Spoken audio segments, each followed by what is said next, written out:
What's up, folks? It's your boy Coach Ty back at you with another one, and today we have our final body part guide, the forearms.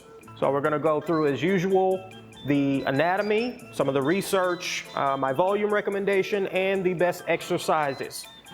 So let's get straight into it. Here we go.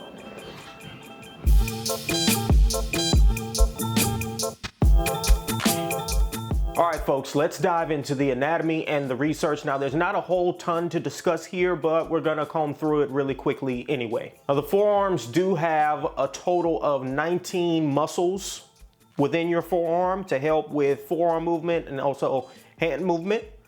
But for the purpose of this video, we're gonna keep it to three primary sections: the anterior of the forearm, the posterior of the forearm, and I'm also gonna add the brachioradialis as its own separate category. The anterior part of the forearm is on the same side as the back of your hand, and the posterior being on the side of your palm. The anterior of the forearm has 8 muscles, and the posterior has the remaining 11. Functionally speaking, the forearm has 3 main categories that we're going to cover, that being wrist extension, wrist flexion, and also supination versus pronation. And a quick hack on knowing pronation versus supination. It took me forever to remember the difference, but pronation towards the plants, so palms down towards the plants, and supination towards the sun, so palms up. Now, the forearms, much like the abdominals or obliques, have a static versus dynamic kind of conundrum. We know that the forearms act on the hands, so one thing you'll see many people use to train their forearms are static contractions. So for example, the farmer's carry or a dead hang from a bar. However, we know from a mountain of research that dynamic contractions, those being movements with both dynamic and eccentric portions to the movement, perform better for muscle growth. So I would tell you for the forearms, really for all of your muscles, maybe except the abs, obliques, and spinal erectors, you want to be using movements that have both a eccentric, both uneccentric and concentric portion to the movements. Although I am still going to give you one move that has a static contraction.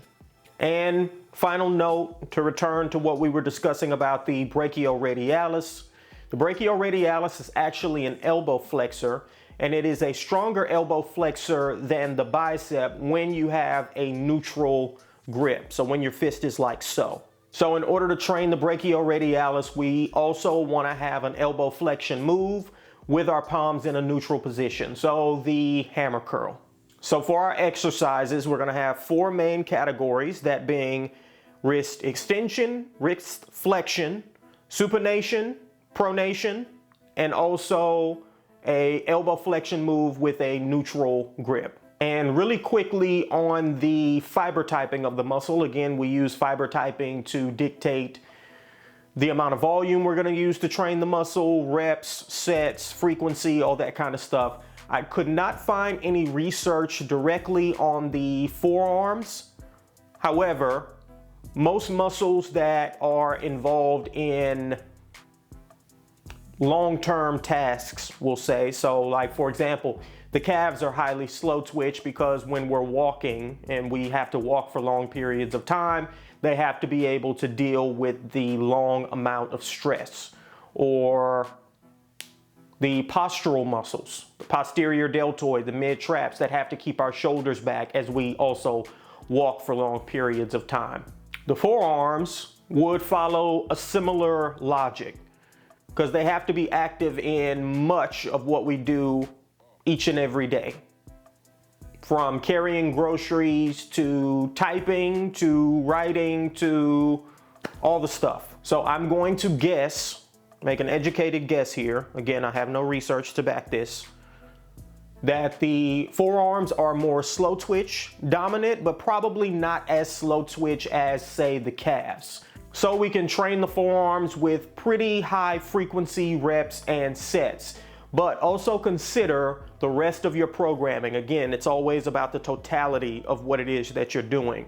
So if you're doing chin-ups, rows, anything where there's a significant grip component to the exercise and you're not using straps on those exercises, you can safely count that as forearm work. So on those kinds of days, you probably don't need anything extra for the forearms. Okay, with all that being said, time for the exercises. Here we go. We are going to begin with wrist extension. Now you see me moving my hands outward on the dumbbells. That's purely so we can get the palms forced downward a little bit more. If you grab on the inside of the dumbbell, it's gonna force the palms outward a tad bit. Now drape your arms over a bench. You can also use your knees and then flex and extend, real simple. And then same thing here with our wrist flexion. You've definitely seen both of these moves before. Just try to get the longest range of motion that you possibly can.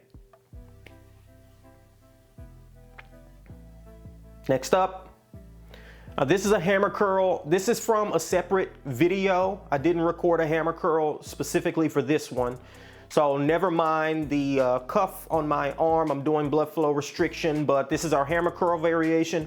I like to use a cable that's coming from behind me so I can get a much longer range of motion. You get a longer range of motion doing it that way than if you did a standard dumbbell hammer curl. And this is my own creation. I call it the rolling reverse curl. So you flex the forearm at the bottom of the movement, you curl and then extend the forearm. So you get equal parts reverse curl and wrist extension on this movement. Two birds, one stone. Next up will be our farmer's carry. So make sure on a farmer's carry, you don't get too pitched forward. Keep your shoulder blades back, tall chest. Now again, I would use the dynamic movements over this one, but if grip strength is something that you're concerned with, say you want to increase your deadlift, for example, this is a good motion to implement. And this will definitely drive your grip strength higher. Will cause some growth, but probably not to the same degree as our dynamic movements. We've got supination and pronation. Now, if you've got a stick in your gym, grab the stick all the way at the end and then simply supinate and pronate. Now, the one challenge with doing it, also the closer to the middle of the stick you grab, the less resistance there's going to be. So try to grab all the way at the end. Now, there's a big problem with this, which is progressive overload. So what I would suggest instead you do is use a cable and supinate against the resistance. You can use a rope or just use the handle attachment. But you need the resistance coming out of one side of your hand so you can supinate against the resistance. And then you can either spin around or just switch arms and do pronation. Essentially the same thing. With this, you need the resistance coming out of the thumb side of your hand. And that's it. Those are all our exercises for the forearms. May the Lord shine on your gains. All right, folks, that's it for our final body part guide. Thank you guys for watching along through this series. If you haven't seen the rest of the videos, they'll be in a playlist for you to go check them all out. Please like, comment, subscribe, and share. Let me know what you want to hear from me next, and I will see you with the next one. Deuces.